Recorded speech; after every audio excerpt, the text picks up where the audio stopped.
अरे पापा जी रुकिए रुकिए, आपको कुर्सी से उठना है, कहीं और बैठना है? मैं ले चलती हूँ। एक बार आवाज तो लगाते। खुद से कोशिश करनी चाहिए, पर अपनों से मदद लेने में कैसी शर्म। अगर गिर जाएंगे तो कितनी तकलीफ होगी। चलिए मैं आपको पलंग तक पहुंचा देती हूँ। अपने ससुर नारायण बाबू की मदद करते हुए ममता कह रही थी। नारायण बाबू धीरे से बोले, पूरे घर की जिम्मेदारी तो संभाल ही रही हो बेटा, कम से कम अपने पैरों पर धीरे धीरे खड़े होने की कोशिश तो करने दो। एक अकेली जान तुम क्या क्या संभालोगी।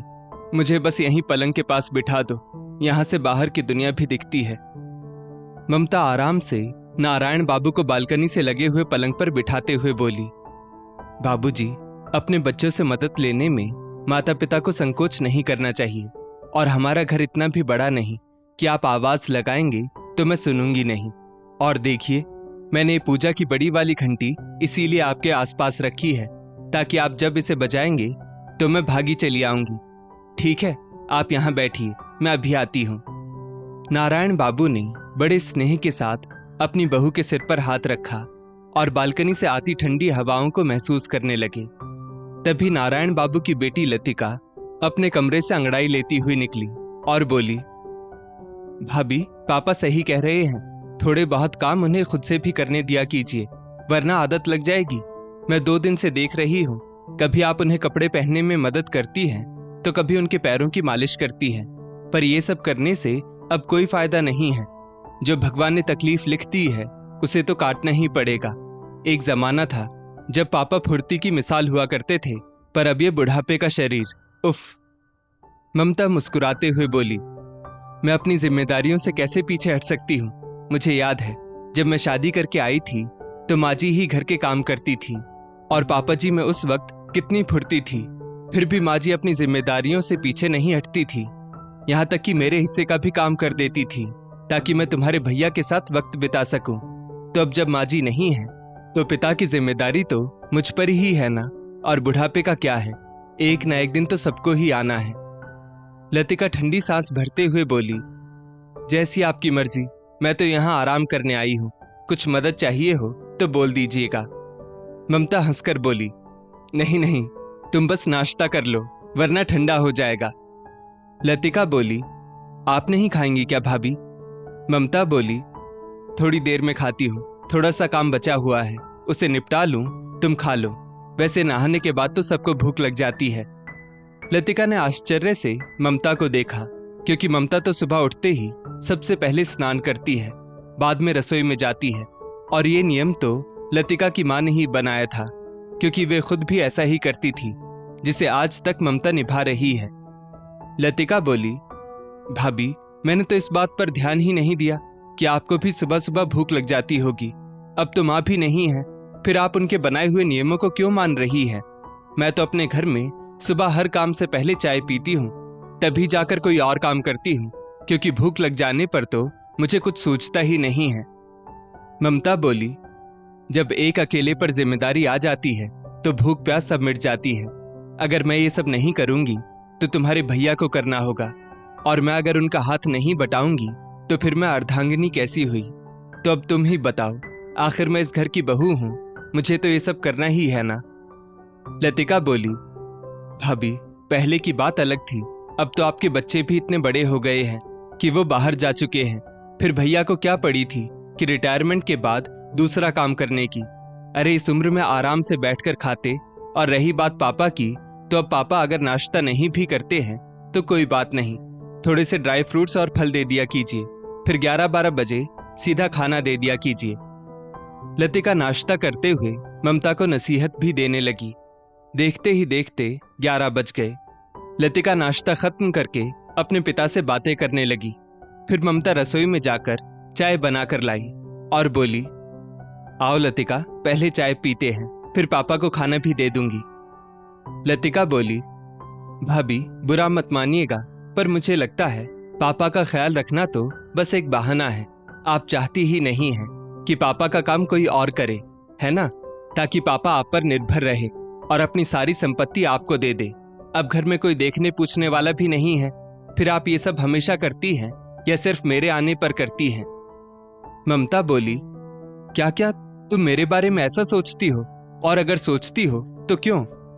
लतिका बोली, भाभी आप खुद सोचिए, माँ थी तो पापा मेरे पास आते जाते थे, उनके जाने के बाद तो आप उन्हें मेरे पास आने भी नहीं देती हो, ना ही भैया को भेजती हो, तो मैं क्या सोचूं? ममता बोली, तुम अपने पिता की हालत देख रही हो, फिर भी मुझ पर शक कर रही हो। अगर तुम्हें ऐसा लगता है तो तुम यहीं क्यों नहीं रह जाती हो, या फिर बाबूजी को अपने साथ ले जाओ। कर पाओगी ये? नहीं, क्योंकि तुम्हारे सिर पर और भी जिम्मेदारियां हैं। तो ऐसे में अगर तुम्हारे बूढ़े पिता की जिम्मेदारी कोई और उठाता है तो कम से कम उसे संदेह की नजर से नहीं बल्कि सम्मान की नजर से देखना चाहिए। क्या ये बात इस उम्र में भी मुझे तुम्हें समझानी पड़ेगी? आज अगर माँ जी होती तो तुम्हारी इस सोच पर उन्हें बहुत दुख होता। अपनी बात कहकर ममता वहां से उठकर चली गई। लतिका को एहसास हुआ कि उसकी भाभी ने ठीक ही तो कहा। क्या विवाह के बाद बेटी की जिम्मेदारी खत्म हो जाती है? फिर भी अगर उसकी भाभी बहू की जगह बेटी बनकर अपना फर्ज निभा रही है तो वो उस पर शंका क्यों कर रही है? जो करता है वही तो पाता भी है। 2-3 दिन दोनों ननद भाभी चुपचाप रही। एक रोज नारायण बाबू ने ममता से कहा, क्या बात है बहू, क्या तुम्हारी ननद से तुम्हारी कहा सुनी हुई है? ममता मुस्कुराकर बोली, अरे नहीं पापा जी, लतिका ननद कम मेरी छोटी बहन ज्यादा है और मेरे मन में उसके लिए कोई बैर नहीं। आखिर ये घर उसका भी तो है। बहू की बात सुनकर नारायण बाबू गदगद हो गए। वहीं लतिका ने जब अपनी भाभी की बात सुनी तो उसकी आंखें शर्म से झुक गई। फिर भी वो मुस्कुराते हुए सामने आई और पिता से बोली, पापा अब बातों का पिटारा भी तो खाली हो गया है। माँ थी तो और बात थी, महीने बीत जाते थे और पता भी नहीं चलता था, पर अब तो भाभी को घर की जिम्मेदारियों से और आपकी सेवा से फुर्सत ही नहीं मिलती। नारायण बाबू बोले, बेटा अगर तुम्हें एहसास है तो अपनी भाभी का हाथ क्यों नहीं बटाती हो, क्योंकि रसोई में एक और एक 2 नहीं बल्कि 11 होते हैं, ऐसा तुम्हारी माँ कहा करती थी। ममता हंसकर बोली, पापा बेटी अपने मायके आराम करने आती है, काम करने नहीं। ये शरीर से भले यहाँ है पर इसे भी तो अपने घर की बच्चों की चिंता होती होगी। वो तो आपकी चिंता इसे बराबर यहाँ खींच लाती है, वरना इसे फुर्सत कहाँ है। ममता की प्यार भरी बातें सुनकर लतिका अंदर ही अंदर शर्मिंदगी महसूस कर रही थी। फिर उसने हाथ जोड़कर ममता से कहा, भाभी आप तो माँ का दूसरा रूप हो गई हैं। हाँ वो बात अलग है कि मेरी और भी जिम्मेदारी है, तभी तो देखिए ना, देखते ही देखते यहाँ दिन बीत गए और मेरी छुट्टियां भी खत्म हो गई। अजीब सा महसूस हो रहा है। अगली रात लतिका की ट्रेन थी। अपनी गलती और मायके से जाने का एहसास उसके मन को रुआंसा कर गया। इतने दिन उसका समय नहीं कट रहा था, अब जाते वक्त उसे बहुत बुरा लग रहा था। तो अगले दिन सुबह उठकर लतिका ने ममता से कहा, भाभी आज मैं नाश्ता बनाती हूँ और आप समय पर नाश्ता कर लो। ममता ने हैरानी से लतिका को देखा और बोली, पर लतिका तुम्हें तो घर के काम करना अच्छा नहीं लगता, और वो भी रसोई का। मुझे याद है तुम रसोई में जाना नहीं चाहती थी। क्या मेरे बनाए हुए व्यंजन खाकर बोर हो गई हो? लतिका मुस्कुराई और बोली, नहीं भाभी, बस अपनी गलती का एहसास हो रहा है। इतने दिनों तक तो आपकी मदद नहीं कर पाई, बस एक आखिरी दिन करने दो।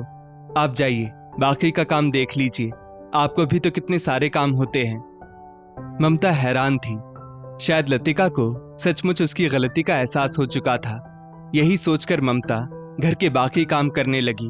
तब तक लतिका ने नाश्ता तैयार कर दिया और आवाज लगाई, भैया भाभी आ जाइए, नाश्ता करते हैं।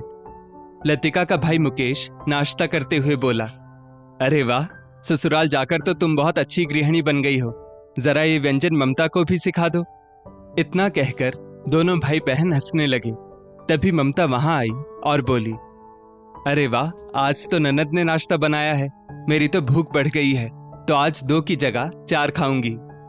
लतिका ममता का हाथ पकड़कर उसे कुर्सी पर बिठाते हुए बोली, आपके लिए ही तो बनाई है भाभी, खाकर तो देखिए, आपके जैसा स्वाद मेरे हाथों में कहाँ। ममता बोली, तुमने दिल से बनाया है तो मैं जरूर खाऊंगी, पर एक बात कहूं, तुम इस घर से अलग नहीं हो। इस घर पर बराबर का हक है तुम्हारा, इसलिए कभी अपनी भाभी पर संदेह मत करना।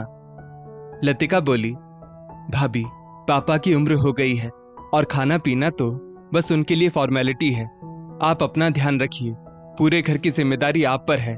पहले आप सबका इंतजार करती थी तो चलता था, लेकिन अब अगर आप खुद भूखी रहेंगी तो सबका ध्यान कैसे रख पाएंगी? आपकी पापा को लेकर चिंता पर मैंने शक किया, वो मेरी भूल थी। पर अभी जो मैं कह रही हूँ दिल से कह रही हूँ। ममता बोली, मैं जानती हूँ आज तुम्हें जाना है, इसलिए तुम इमोशनल हो रही हो, पर तुमने जो मेरे लिए सोचा वो मेरे दिल को छू गया। पता नहीं तुम्हारी बातों पर कितने दिन अमल कर पाऊंगी, पर आज तुम्हारे साथ नाश्ता जरूर करूंगी। इतना कहकर दोनों ननद भाभी साथ बैठकर खाने लगी और माहौल खुशनुमा हो गया। ममता ने दिल से अपनी ननद को माफ कर दिया और ननद ने भी अपनी भूल स्वीकार कर ली, तो बात आई गई हो गई। रात में लतिका वापस जाने लगी तो ममता के गले लगकर बोली, थैंक यू भाभी। ममता हैरानी से बोली, अब ये किस लिए? लतिका ने कहा, पापा की बेटी बनने के लिए और उनकी दूसरी बेटी की गलती को माफ करने के लिए। ममता बोली, ओह तुम भी कैसी बातें करती हो। इतना कहकर उसने लतिका को गले से लगाया और उसके आंचल में जैसे उसकी माँ चावल हल्दी जौ डालकर उसका आंचल भरती थी, वैसे ही आज ममता ने लतिका को विदा किया। ये एहसास दोनों को सुकून दे गया कि अब दोनों के रिश्तों में कभी गलतफहमी नहीं आएगी। अंत भला तो सब भला। दोस्तों, इस स्टोरी को लेकर आपकी क्या राय है नीचे कमेंट करके जरूर बताइएगा, और ऐसी ही और भी बेहतरीन वीडियोस के लिए हमारा पेज जरूर फॉलो करें। धन्यवाद।